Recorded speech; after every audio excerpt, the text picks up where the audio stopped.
the definition of animation is to give life to, you know. And to me, one of the definitions of character animation is that an object moving around has got, his actions have got to appear as though they're driven by its own thought process. So our system is designed for an animator, traditionally trained animator, to interact with a computer in a way that was easy, convenient, had all the hooks and bells and whistles that they were used to with hand-drawn animation or puppet animation. You can learn the computer fairly simply. And you know, there's a lot of funniness and buttons all over the place, but it's actually fairly simple. You know, this is pretty much the same as a bouncing ball. So now I've got my keyframes here, one on the ground, one in the air, one on the ground again. And as I flip through the drawings, you can see that's basically the movement it gives you, up and down, which is pretty boring. So I can tweak the in-betweens using this, which is a spline editor. And these are my keyframes here on the ground, in the air, and on the ground. And I can pull this so that as it hops up in the air, it will hug that top keyframe and then come back down again. So now as I flip through it, you can kind of see that it's favoring the top extreme. And then if I wanted it to now travel across the room as it hops, I can place extremes here. You create a movement across the room. So you just keep layering stuff. So by the end, I'll just have numbers all across the screen. But I'm not really looking at the numbers. I'm looking at what they do to this image up top. And with a character like Woody, we always describe it as a marionette. And as the character's built, you attach strings or controls. You basically just key in those extremes, and then depending on how you overlap the keys, you can get a nice flowing movement.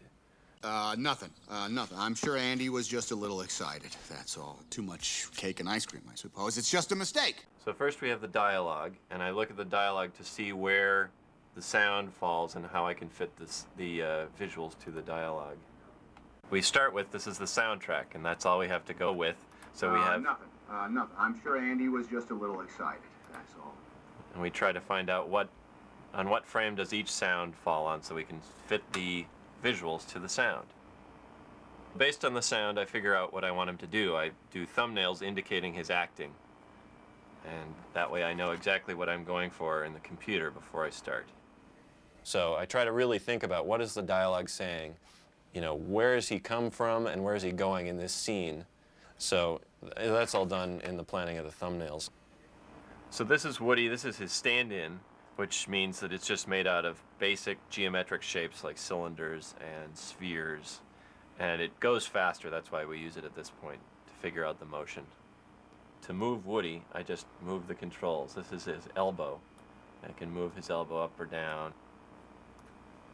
The next one down is the wrist. I can move his wrist however I want him to look.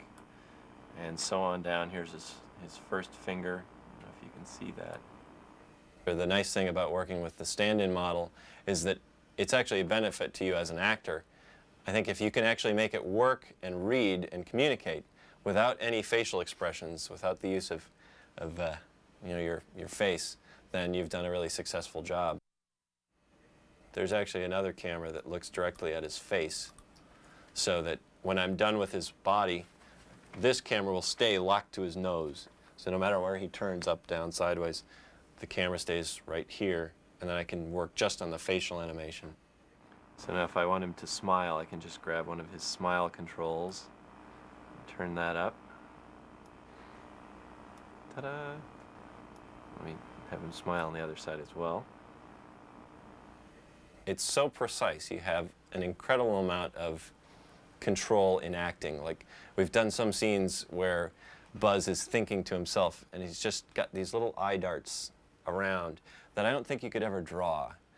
It's just so precise that it's stuff that you do, everybody does, as you're just looking around the room, but it's something you can actually recreate with the computer.